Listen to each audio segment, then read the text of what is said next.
Buenos días. Buenos días a todos. Bueno, pues siendo puntuales, vamos a dar comienzo a la 11ª edición de las jornadas de la Cátedra del Agua y la Sostenibilidad en UASA Universidad de Murcia. 11ª edición que, como pueden comprobar, y además nos vemos obligados a ellos, se ha adaptado a las nuevas circunstancias, a estos tiempos tan difíciles que estamos sufriendo, padeciendo todos, de modo que las hemos convertido en un webinar que tiene la dificultad o tiene el inconveniente de que perdemos esa presencia física y ese contacto personal, pero por otro lado creo que, mirando siempre el lado positivo, ganamos en globalización y en poder llegar a lo mejor a otros sitios donde, pues de forma presencial, obviamente, es más complicado. Bueno, mis primeras palabras van a ser de saludo y de agradecimiento, como no puede ser de otra manera. Saludo y doy las gracias en primer lugar a todos los asistentes, a las personas que nos están acompañando, que han demostrado interés por este webinar. Siempre lo digo, sin ellos pues no tiene nada de sentido, no tiene sentido realizar ningún encuentro científico de divulgación de resultados o de estudios académicos. De modo que muchísimas gracias a todos los asistentes. También, obviamente, quiero agradecer a los panelistas, a todos y cada uno de ustedes, vuestra disponibilidad por haber estado aquí, por desde el principio mostraros encantados y entusiasmados de formar parte de este primer webinar de la Cátedra del Agua sobre un tema, además, de tantísima actualidad. Así que muchísimas gracias por vuestra disponibilidad y vuestra participación. Quiero también dar las gracias a la patrocinadora de la cátedra, Aguas de Murcia, que un año más ha renovado la confianza y el apoyo en este centro, en esta institución de estudio y de investigación. Y quiero agradecerlo especialmente porque todos estamos atravesando, son tiempos muy duros para todos, en lo personal, en lo profesional, en lo económico, que vamos a decir. Por lo tanto, este año quiero volver a agradecer públicamente este apoyo de nuestro patrocinador en estos tiempos tan difíciles, incluso también para vuestra entidad Aguas de Murcia.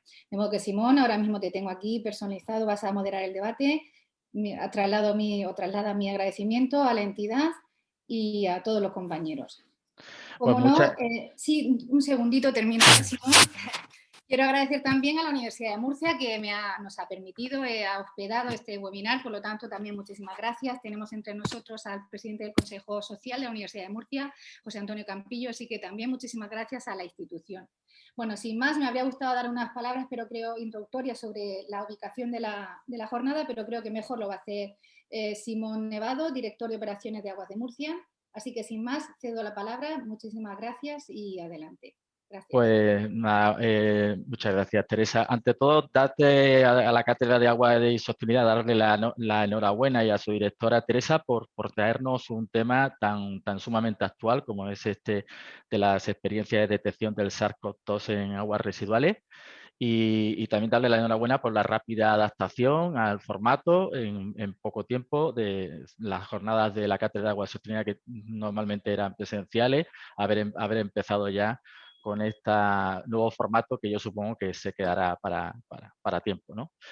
Y nada, bueno, pues aquí estamos con este tema tan actual, la detección del SARS-CoV-2 en las aguas residuales. Es un tema que parece obvio que puede tener un potencial muy grande en cuanto que es capaz de detectar todo bastante mejor que los índices de contagio, pues toda esa población de gente asintomática, y ese es uno de los principales cuestiones que nos gustará ver si esto lo resuelve o no. Y luego, por otro lado, también parece que puede ser una herramienta muy potente por su capacidad de anticipación de antes de que empiecen a producirse las primeras altas en los centros de salud, pues qué capacidad de anticipación tiene este sistema. Por eso parece una herramienta bastante interesante. Y en primer lugar, pues para hablar del proyecto BATAR COVID-19, pues vamos a contar con la presencia. Antes de nada, si tienen alguna pregunta al respecto, tenemos habilitado un apartado específico para ello, que verán ustedes abajo, y les ruego que hagan las preguntas. Cuando hagan la pregunta, señalen a qué ponente van dirigidos, Y intentaremos al final de la jornada, si tenemos tiempo suficiente, pues procederemos a intentar seleccionar las preguntas que sean más interesantes. Si tenemos tiempo todas, si no, pues haremos una selección. Y nada, en primer lugar voy a dar la palabra y agradecemos la presencia aquí de Alejandra Puig Infante, la jefa del área de control y vigilancia de la calidad del agua del Ministerio para la Transición Ecológica, que nos va a hablar del proyecto Avatar COVID-19, un proyecto de vigilancia microbiológica en aguas residuales y en agua de baño como un indicador epidemiológico de alerta temprana. Y nada más, le cedo la palabra a Alejandra cuando quiera. Hola, buenos días. ¿Se me oye bien? Sí, ¿no? Perfectamente. Vale. Simplemente, nada, agradezco mucho a la organización que nos haya dado la oportunidad a la Dirección General del Agua de explicar nuestro proyecto y nuestros resultados, ¿no? Hemos pensado que, bueno, yo haré una breve introducción y luego daré paso a Cristina González Ruano, que es la que ha dirigido el proyecto y podrá explicar de manera más pormenorizada las características del trabajo. Para mí es, bueno, muy gratificante, ¿no?, poder explicar un proyecto que entendemos que ha sido, no sé si decir exitoso, que suena, pero útil a la sociedad, que es lo que queríamos, ¿no? ¿Cómo nació este proyecto? Pues en plena pandemia, en marzo, el director general del agua nos llamó y nos dijo: tenemos que hacer algo, hay que pensar, hay que ayudar, desde el agua tenemos que aportar nuestro granito de arena en esta situación tan trágica que estamos pasando. Y el equipo de la Dirección General del Agua nos pusimos a trabajar, a investigar. Nosotros somos responsables del tema de vertidos y ya entonces empezaba a publicarse las experiencias de Holanda, ¿no? Con lo cual nos pusimos en contacto con el área de salud pública del Ministerio de Sanidad y dijimos: vamos a hacer algo, vamos a hacer lo mismo que se está haciendo y vamos a aportar nuestro granito de arena, que es un indicador que va a explicar cómo evoluciona a nivel local, barrio, ciudad, la epidemia en cada zona, ¿no? De no saber nada, pusimos en marcha. Tenemos un equipo de apoyo sensacional. Contamos con expertos, como ahí siempre nos pasa, que en España buscas y encuentras grandes expertos. Cristina os contará quiénes son, del CSIC, del CSIC de Murcia, de Valencia, de la Universidad de Barcelona. Y cómo no, aquí ya lo voy a decir, Samur, como siempre, por delante, con Pedro Simón, que se va a poner colorado, pero siempre, ¿no?, todo el mundo apoyando a sacar esta herramienta, que creo que sí, que ha dado, que es un indicador adicional a las utilizadas por Sanidad y que es muy útil, ¿no?, a la hora de determinar confinamientos, a la hora de conocer el alcance de difusión de esta epidemia o de retraso de la misma, ¿no? Os va a explicar Cristina en detenimiento, pero yo sí que, pensando un poco, hemos aprendido mucho estos años y me he hecho como partidaria, ¿no?, de esa línea de trabajo. Ya no hablaré de investigación, sino de trabajo, que es el uso de las aguas residuales como herramienta de apoyo epidemiológico, ¿no? Creo que es una buena herramienta, ¿no?, utilizar las aguas residuales como el seguimiento, pues eso, de las nuevas enfermedades de carácter, vamos, microbiológico que están apareciendo, como una herramienta para determinar las resistencias a los antibióticos y como una herramienta, y esa sí también la conocemos, también se conoce en ESAMUR, ¿no?, del conocer el abuso de fármacos, el abuso de pesticidas, el abuso de productos que ahora se está llamando emergentes, ¿no?, pero que de alguna manera como herramienta que nos comunica cuáles son las situaciones de las poblaciones, ¿no?, y que nos puede permitir implantar nuevas medidas, ¿no? Entonces, eso, el uso de las aguas residuales como herramienta de apoyo en epidemiología urbana, o como queramos llamarlo, creo que es una herramienta que, si las videoconferencias han encontrado su sitio en el mundo actual, pues creo que esto también, ¿no? Ya las aguas residuales son un valor, no solamente para reutilizar, sino también como fuente de información vamos, de apoyo social importante, ¿no? Sin más, ya doy el paso a Cristina, que os va a contar de manera mucho más concreta, ¿no?, cómo es el proyecto y los resultados que estamos teniendo hasta el día de hoy, ¿no?, ya que está permaneciendo. Hola, buenos días. Bueno, pues voy a presentar el proyecto que estamos llevando aquí desde la subdirección, como ha dicho Sandra. Y bueno, pues voy a hablar del proyecto BATAR, que es el proyecto para la vigilancia y alerta temprana de COVID-19 en las aguas residuales, que se lleva a cabo entre el Ministerio de Sanidad, Ministerio de Medio Ambiente, bueno, Ministerio para la Transición Ecológica y el Reto Demográfico, en coordinación también con el CEDEX, las comunidades autónomas y las confederaciones hidrográficas. En esta diapositiva podéis ver dentro de los diferentes ámbitos de salud, aguas y ciencias, cuáles son las administraciones públicas implicadas en este proyecto. La Dirección General de Salud Pública por parte del Ministerio de Sanidad y también por parte de las comunidades autónomas un representante del grupo de trabajo de las consejerías de salud.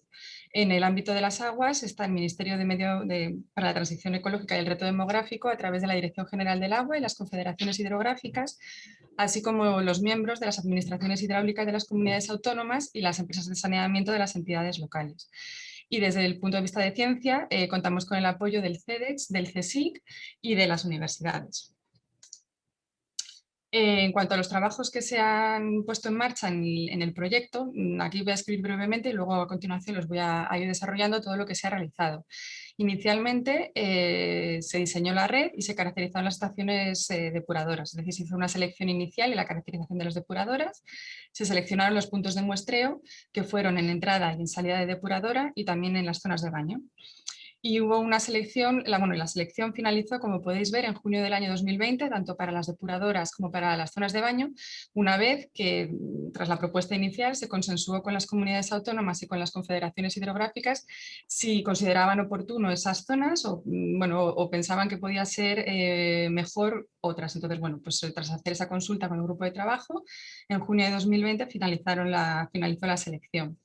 Se muestraron 10 zonas de baño y las depuradoras iniciales incorporadas al proyecto fueron 30 y progresivamente se han ido incorporando al proyecto hasta llegar a 38 depuradoras. En octubre se incorporaron en Madrid 2 depuradoras, que fueron la de Rejas y Viveros de la Villa, y luego entre finales de año 2020, principios de 2021, se incorporaron las finales, las últimas, que han sido la de Melilla, Talavera de la Reina, Cáceres, Calahorra y por último las 2 últimas depuradoras que todavía no se han iniciado los muestreos, que son la de Lagares en Vigo y la depuradora de Lugo.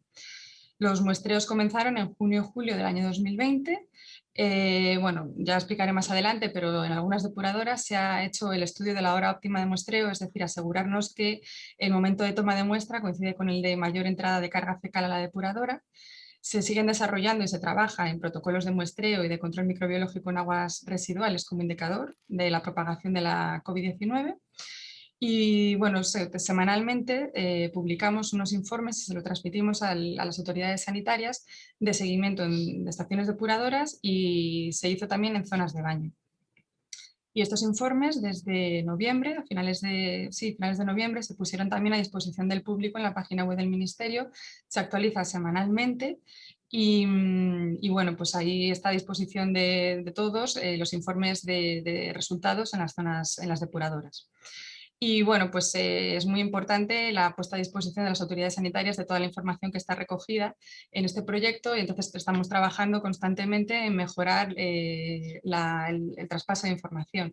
Hubo una primera fase que consistió en crear un repositorio a través del ShareFile en la que se cargaban todas las semanas en un Excel con los resultados y actualmente estamos a punto de publicar también en la web del Ministerio pues un visor con la información actual, semanal, de los resultados que se obtienen en las estaciones depuradoras. Todos estos trabajos se realizan gracias a 4 técnicos, a 17 muestreadores y se cuenta con 4 laboratorios acreditados, como ha dicho Sandra, y son el laboratorio de la Universidad de Barcelona, con el equipo liderado por el profesor Albert Bosch, 2 laboratorios del CSIC, el IATA CSIC y CEBAS CSIC, liderados por Gloria Sánchez y Ana Allende, y el equipo, bueno, en la Universidad de Santiago de Compostela, el laboratorio de la Universidad de Santiago de Compostela, con el equipo liderado por Jesús Román. Como he dicho, semanalmente se trabaja en una serie de informes con los resultados de las estaciones depuradoras y los resultados de las zonas de baño. Los resultados de las zonas de las estaciones depuradoras, en los informes, constan de un resumen ejecutivo donde recogemos aquellas depuradoras en las que ha habido detección o no de ARN SARS-CoV-2, la evolución con respecto a la semana anterior y cualquier incidencia que ha podido haber en el muestreo de esa depuradora. Todo lo que se recoge en el resumen ejecutivo se plasma de manera mucho más visual en unas tablas resúmenes y en una serie de gráficos donde toda la información recogida, bueno, pues aparece en las tablas que luego vais a ver a continuación. Constan de los criterios de evolución que se siguen para determinar si los aumentos o disminuciones son moderados, se consideran estables, de la concentración de ARN de SARS-CoV-2. Una serie de observaciones, ¿no? En la que un apartado, perdón, de observaciones donde se plasman cualquier incidencia que ha podido haber o cualquier cambio que ha podido haber en los muestreos con respecto a la semana anterior, y fichas individualizadas de cada depuradora. Y bueno, las zonas de baño, el informe constaba básicamente la estructura es muy similar a las estaciones depuradoras, pero más reducido. Consta de un resumen ejecutivo, de gráficos y las fichas de las zonas de baño. El informe que se publica en la página web del Ministerio de Resultados de Depuradoras es un poco más reducido que este que se transmite a las autoridades sanitarias, pero sí que consta de las tablas resúmenes y de una serie de gráficos donde se puede ver la evolución respecto a las semanas anteriores y los resultados si han dado positivo o no en detección de ARN del virus. Bueno, pues a la hora de diseñar el muestreo, como he dicho, se determinó que se tomara en la entrada de la depuradora, salida de depuradora y una muestra en zonas de baño. En la entrada de la depuradora, los parámetros a analizar eran multiparamétrico y ARN SARS-CoV-2. En salida de la depuradora, estos dos se contemplaban los mismos parámetros que en entrada y se completaba con parámetros característicos del vertido de aguas residuales urbanas. Se completaba con materia orgánica, sólidos en suspensión y nutrientes. Y el muestreo en zonas de baño se completaba con una serie de parámetros microbiológicos como son los colífagos somáticos, los coliformes totales y la E. coli. Por lo que respecta a los muestreos de la zona de baño, estos se iniciaron el 22 de junio de 2020. A la hora de elegir las zonas de baño, nos basamos en una serie de criterios, como era cuál es la calidad previa de las aguas, la afluencia de bañistas, las características del cauce, la temperatura del agua y también la representatividad geográfica. Se eligieron 10 zonas de baño, se han realizado 5 ciclos de muestreo, ahora los vais a ver. Se tomaron muestras cada 2 semanas, un total de muestras por ciclo y bueno, el total de las muestras han sido 49 muestras en lugar de 50 porque al inicio de los muestreos una de las zonas de baño, concretamente el envase de Orellana, todavía no había iniciado la temporada de baño. En esta diapositiva podéis ver cuáles son las 10 zonas de muestreo que se seleccionaron en las zonas de baño y aquí abajo cuáles fueron los ciclos de muestreo. Empezaron el 22 de junio y finalizaron a finales de agosto. Al principio íbamos a extender los muestreos a finales de la temporada de baño, hacia septiembre, pero bueno, a la vista de los resultados se determinó que estaba ya bien muestreado y bien caracterizado y entonces se finalizaron los muestreos a finales de agosto. Aquí podéis ver cuáles fueron los resultados globales obtenidos para las zonas de baño y en esta gráfica de aquí son los resultados agregados para las 49 muestras, de manera que las 47 muestras dieron negativo en detección de ARN SARS-CoV-2 y únicamente se encontraron 2 presuntos positivos que quizá fue, bueno, porque todavía estaba muy inicial el proyecto y a lo mejor era por puesta a punto de la técnica analítica. Aquí desglosado por ciclos de muestreo, cuáles fueron los resultados. Se obtuvieron muestras negativas en todos los ciclos de muestreo en aguas de baño. No se encontró presencia de ARN en las aguas de baño. Por lo que respecta a los muestreos en estaciones depuradoras, estos se iniciaron el 14 de julio del 2020 y al igual que en las zonas de baño se siguieron una serie de criterios para elegirlos, como fueron pues, movilidad e interconexión entre poblaciones, mayor afluencia de turismo. Se buscaron inicialmente aquellas poblaciones en las que fuera más favorable la expansión rápida de la enfermedad y también aquellas en las que hubo un mayor impacto de la enfermedad. Los muestreos en entrada se realizan semanalmente y los muestreos en salida se realizan cada 2 semanas. Se han realizado 30 semanas de muestreo y esta que empezamos es la semana 31, pero todavía no se han cogido las muestras, se iniciaron ayer. la toma de muestras, se inició ayer. En cuanto a los muestreos en salida, al final han finalizado en la semana 27 y bueno, se ha realizado, como he dicho, que voy a explicar a continuación, el estudio de la hora óptima de muestreo en algunas depuradoras, que consistía en, bueno, en asegurarnos que la toma de muestras coincide con el momento de mayor entrada de carga fecal. Esto es porque, como todos sabéis, el ARN del virus se excreta a través de las heces y para tener una mayor fiabilidad en los resultados se pretendía que coincidieran los dos puntos de muestreo, los dos momentos de muestreo. Entonces, estas son dos depuradoras, dos ejemplos de depuradoras en las que se hizo. Esta es una depuradora en Madrid y en Cataluña, en la que se varió en función de estos resultados la toma de muestras. Inicialmente en esta depuradora de Madrid se muestreaba aquí a las 3 de la tarde, porque nos comunicaron que era el mayor momento de entrada de carga de materia orgánica. Entonces, bueno, decidimos tomar muestras desde las 10 de la mañana hasta las 3 de la tarde. Y como podéis ver aquí, se pidió que la determinación de E. coli, de coliformes totales, y la detección de ARN SARS-CoV-2. Y como podéis ver, en momento de mayor carga fecal y de mayor concentración de ARN de SARS-CoV-2 se dio a las 10 de la mañana, así que cambiamos los muestreos desde las 3 de la tarde, perdón, a las 10 de la mañana. Y en esta depuradora de Cataluña lo mismo.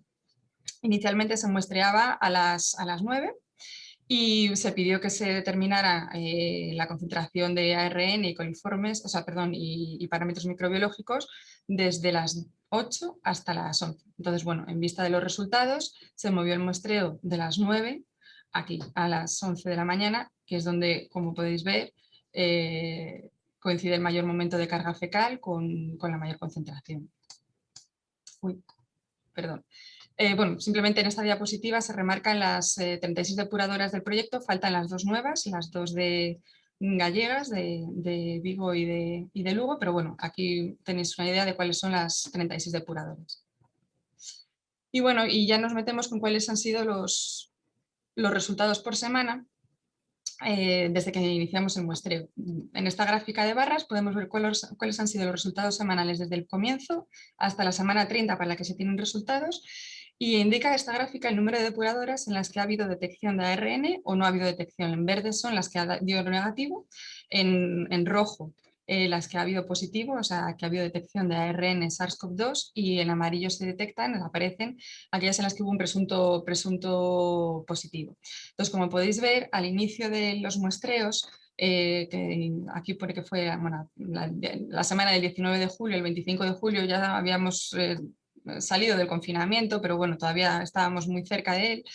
Y como podéis ver aquí, sí que se detectaba todavía alguna depuradora en la que no había detección de ARN de SARS-CoV-2. Y a medida que avanzaba el verano y que avanzaban las semanas de muestreo, pues todas las depuradoras han dado positivo en detección de ARN. En concreto, a finales de agosto, primeros de septiembre ya, a partir de ahí, todas las depuradoras se ha detectado ARN.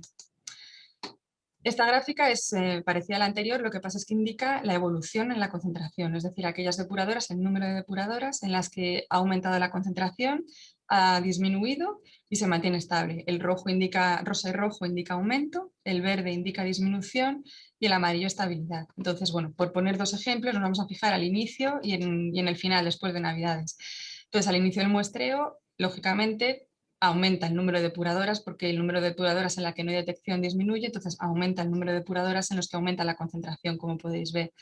La parte intermedia, bueno, pues en función de cómo fue evolucionando, ha ido evolucionando la pandemia, bueno, pues aumenta y disminuye el número de depuradoras, la concentración. Y si nos fijamos aquí, a partir de la primera semana de enero, voy a poner este ejemplo, primera semana de enero y la última semana de diciembre para la que se tienen resultados, porque la semana del 30-31 de diciembre, la semana de Nochevieja, no hubo muestreo ahí, pero sí que se muestreó justo la semana de Nochebuena, los días anteriores a Nochebuena.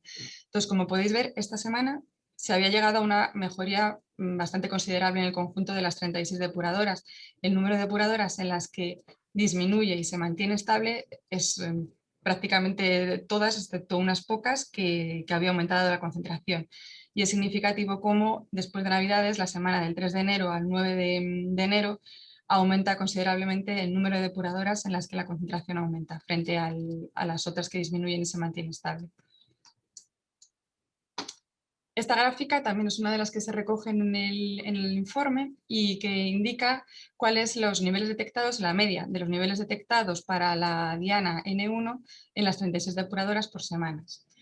Al igual que la gráfica anterior, los dos primeros datos indican los inicios del muestreo y la concentración es la más baja que hemos encontrado desde que se iniciaron los muestreos actualmente. Y vemos cómo a partir de aquí empieza a aumentar la concentración, se mantiene, llegamos a un momento en el que se mantiene estable, que es octubre, finales de septiembre, octubre, vuelve a aumentar aquí, que es a mediados de octubre, estabilidad, disminución, estabilidad, y vuelve a aumentar aquí, que es en enero. Como podéis ver, eso es lo que he dicho al principio, no hemos todavía conseguido bajar los niveles a los inicios del muestreo, que fue cuando se iniciaron en verano. Esta gráfica es una comparativa, aunque hay que cogerla con pinzas, ahora voy a explicar por qué, en el que se compara el promedio de copias genómicas detectadas semanalmente en las 36 depuradoras del proyecto con respecto a los casos diarios de coronavirus, de COVID-19 en toda España. Entonces, esta gráfica de aquí se ha cogido con las 36 depuradoras del proyecto, que representan en torno al 30% de la población española. Y esto de aquí son los datos que se han obtenido del Instituto de Salud Carlos III y representa globalmente toda la población española. Entonces, hay que coger un poco la comparativa con pinzas, pero como podéis ver aquí, hay una correlación en cuanto al aumento de concentración de ARN SARS-CoV-2 en las depuradoras con respecto al aumento de los casos. Más o menos cuando van aumentando el número de casos detectados, disminuye el número de casos detectados y así sucesivamente. Entonces parece que es una herramienta muy útil que se puede utilizar como alerta. Bien, en esta tabla ya nos metemos en los resultados que se han obtenido para la última semana, que tenemos los resultados, la semana 29, que representa, nos hace referencia a la semana del 31 de enero al 6 de febrero. Entonces aquí podemos ver la tabla que se recoge en el informe, en esta columna, que todas las depuradoras del proyecto han dado positivo en detección de ARN SARS-CoV-2. Y aquí la evolución respecto a la semana anterior. Vemos que parece que hay una estabilidad y mejoría en esta semana, ya que el número de depuradoras en las que se mantiene estable y disminuye la concentración es bastante mayor con respecto a las depuradoras en las que aumenta. Aumenta en la depuradora de Pinedo, en las dos del País Vasco, en las dos de las Islas Canarias, aumenta en Igualada y dos en Viveros en Madrid y en Melilla. Estas gráficas recogen simplemente la tabla anterior, de una manera también más visual. Aquí aparece cómo todas las depuradoras, las 36, han dado positivo, y aquí se ve mejor cómo hay una estabilidad y mejoría de la situación, ya que en la suma de depuradoras en las que se mantiene estable y disminuye es 28, frente a 8 depuradoras que la semana 29 del muestreo aumenta la concentración. Y brevemente voy a poner unos ejemplos de 6 depuradoras del proyecto, sin decir cuáles son, pero simplemente decir cuál es la ubicación de la comunidad autónoma a la que pertenecen, para que veamos más o menos que tienen un comportamiento similar. Esta depuradora de Madrid, al inicio del muestreo, de los muestreos, la detección de ARN de SARS-CoV-2 era 0. La primera semana en la que se detecta, dio positivo y sufre un aumento importante, es la semana del 27 de julio. A partir de aquí sigue subiendo en verano con sus disminuciones y aumentos, y vuelve a aumentar de manera importante hacia finales, mediados de septiembre. Hacia finales, mediados de septiembre volvemos a tener una disminución, aumentos variables, y es considerable el aumento que se produce la semana del 4 de enero, después de Navidades. En esta depuradora de Andalucía sigue un patrón más o menos similar. La primera detección se produce el 26 de julio, al igual que la de Madrid. En verano tiene sus picos de aumento y disminuciones y estabilidades. Vuelve a aumentar, a tener un aumento bastante importante aquí, sobre todo, pero vemos que aquí empieza a aumentar, que es a primeros de octubre. La otra de Madrid fue hacia finales de septiembre, pues hasta primeros de octubre, y a partir de aquí vuelve a aumentar, aumentos y disminuciones. Vuelve a tener un pico importante esta semana, que es la semana del 6 de diciembre, y vuelve a tener un aumento importante aquí, que es la semana de enero, la primera semana de enero. Y esta semana, pues aumenta la concentración. Esta depuradora del País Vasco, similar. Los dos primeros datos, no había detección de ARN. La primera semana, el 27 de julio, es en la que se da detección de ARN de SARS-CoV-2. En verano tiene sus picos de subida, bajada, estabilidades. Vuelve a subir aquí, después de una bajada, sube aquí, que es a finales de septiembre, y sube aquí, que es a mediados de octubre, mediados de octubre, aquí. Y bueno, vemos que vuelve después de una situación bastante favorable de disminución, estabilidad, vuelve a tener un aumento aquí la semana del 14 de diciembre y la semana de enero, la primera semana de enero. Y bueno, a partir de ahí, la verdad que aquí esta semana tiene aumento de concentración. Este resultado de las Islas Canarias, bueno, este dato no vamos a fijarnos porque hubo un problema y aquí no se analizó la muestra, pero aquí os propone un ejemplo de una de las islas. La primera detección del virus fue más tardía con respecto a las de la península, a mediados de agosto, fue la primera detección de ARN del virus, y a partir de aquí, bueno, pues lo mismo que las anteriores, ha tenido sus estabilidades, disminuciones, aumentos. Vuelve a aumentar aquí, empieza a aumentar aquí a mediados de septiembre, septiembre-octubre tiene aumentos. Aquí vuelve también a tener un pico de aumento en octubre. Y bueno, vemos cómo después de aquí una disminución y una estabilidad, la semana del 14 de diciembre y la semana de enero es cuando vuelve a aumentar las concentraciones. Esta depuradora en Cataluña, lo mismo. La primera detección se produjo el 29 de julio. En verano tiene unos ciclos de aumentos y disminuciones. A primeros de octubre vuelve a aumentar y empieza un periodo de aumentos. Y aquí vuelve a aumentar, que es la semana de enero, la primera semana de enero. Y ya finalmente esta depuradora de Castilla-León, lo mismo, su primera detección se produjo el 26 de julio, con picos, evoluciones a lo largo del verano variables. Y bueno, aquí esta semana de octubre, la primera de octubre, parece que vuelve a tener un aumento y un periodo de aumentos, mejoría aquí, disminución, vuelve a aumentar aquí, empieza otra vez a aumentar en primeros de diciembre. Y ya finalmente vuelve a aumentar considerablemente a finales de diciembre y la primera de enero, las semanas de enero. Entonces, como podéis ver, más o menos todas las depuradoras tienen un comportamiento, bueno, han sufrido una evolución similar. Y ya, bueno, finalmente, por hablar de los resultados en salida, como he dicho, estos resultados, las muestras en salida se tomaban cada 2 semanas y a partir de la semana 27, como he dicho, finalizaron los muestreos. Inicialmente, hasta la semana 9, se tomaron aguas en salida, las muestras en salida, en todas las depuradoras, pero una vez que se vio que, bueno, que había depuradoras en las que siempre se mantenía la detección negativa de ARN y otras en las que variaba el positivo o el negativo, se decidió únicamente muestrear en 11 depuradoras en las que salía más positivo, ¿no? Todas las semanas o durante mayor número de semanas salía positivo en detección de ARN de SARS-CoV-2.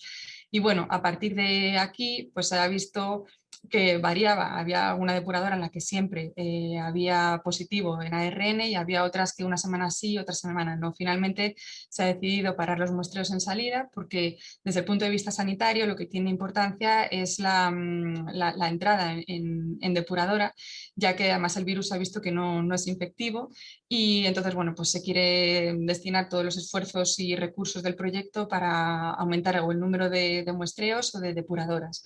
Entonces, finalmente, pues ha decidido que a partir de la semana 27 el número de los muestreos de salida finalice.